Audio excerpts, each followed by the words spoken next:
Perkenalkan, nama saya Nikomang Trianita. Di sini saya akan membahas tentang materi EYD.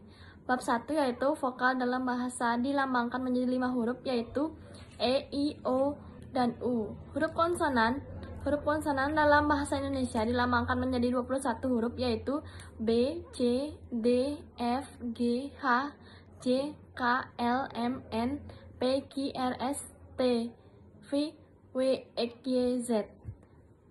Gabungan huruf vokal yang pertama yaitu monoflong. Monoflong dalam bahasa Indonesia dilambangkan dengan gabungan huruf vokal EU yang dilafalkan. Yang kedua yaitu diftong. Dalam bahasa Indonesia dilambangkan dengan gabungan huruf vokal AI, AU, EI, dan OI. Gabungan huruf konsonan KH, NG, NY, dan SY melambangkan suatu bunyi konsonan. Di sini saya akan menjelaskan bab 2, yaitu penulisan kata. Yang pertama ada kata dasar. Kata dasar ditulis secara mandiri, misalnya kantor, pergi. Kata turunan, yang pertama kata berimbuhan. Kata yang mendapatkan imbuhan awalan, sisipan, akhiran, serta gabungan awal dan akhiran. Ditulis serangkai dengan imbuhannya, misalnya contohnya berjalan dan mempermudah.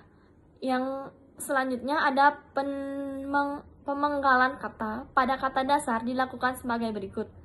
Yang pertama yaitu jika di tengah kata terdapat huruf vokal yang berurutan, pemenggalannya dilakukan di antara kedua huruf vokal itu, misalnya buah, main.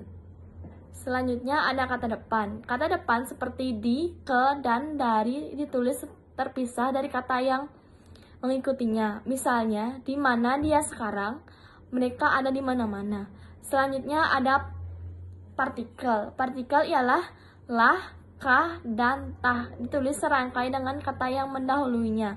Misalnya yang pertama yaitu bacalah buku itu baik-baik. Yang kedua ada bertepuk tanganlah mengikuti irama. Yang selanjutnya ada singkatan. Singkatan nama orang, gelar, sapaan, atau pangkat diikuti dengan tanda titik di setiap unsur singkatan itu. Contohnya yaitu A titik H Nasution. Di sini saya akan menjelaskan bab 3 yaitu tentang penggunaan tanda baca. Yang pertama ada tanda titik. Tanda titik digunakan pada akhir kalimat pernyataan.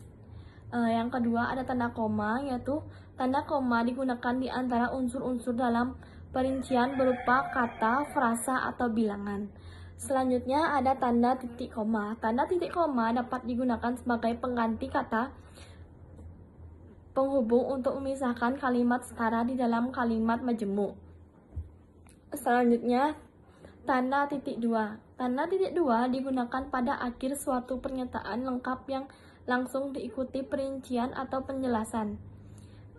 Selanjutnya, tanda hubung.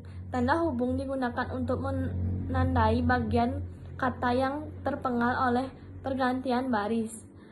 Tanda pisah. Tanda pisah dapat digunakan untuk mengapit keterangan atau penjelasan yang bukan bagian utama kalimat.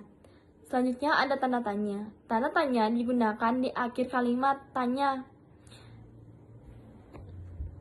Selanjutnya tanda seru. Tanda seru digunakan untuk mengakhiri ungkapan yang menggambarkan kekaguman, kesungguhan, emosi yang kuat, keseruan, atau perintah. Tanda elipsis. Tanda elipsis digunakan untuk menunjukkan bahwa dalam suatu kalimat atau kutipan ada bagian yang dihilangkan atau tidak disebutkan.